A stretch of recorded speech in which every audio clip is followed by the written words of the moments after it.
Nigeria's defense minister has issued a hard warning. If you support terrorists or bandits, you may be treated like them.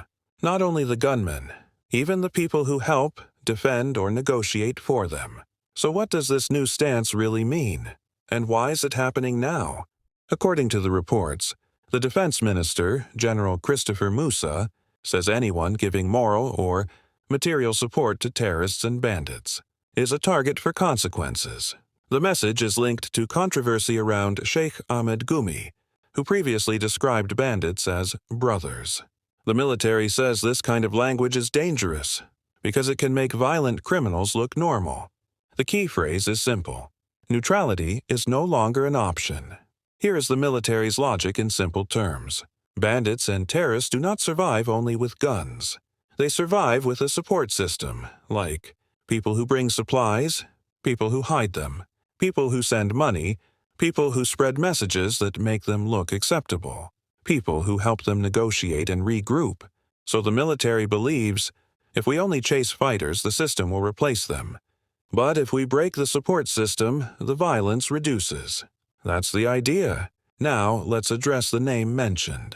The reports say the military condemns comments where criminals are called brothers. Their argument is, when influential voices describe violent groups in soft terms, it can reduce public anger against them, encourage negotiation without consequences, weaken the moral line between criminal and citizen. So the military is sending a message. Words matter. Don't normalize violence. The reports use two categories: material support, practical help that strengthens criminals. Examples in plain English: money, food, fuel, weapons, help.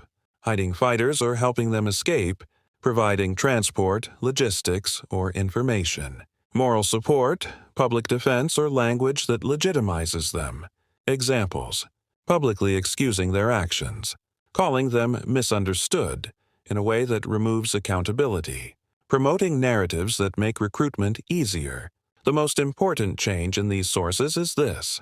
The government is removing the distinction between the fighter holding a gun and the civilian who helps the fighter survive.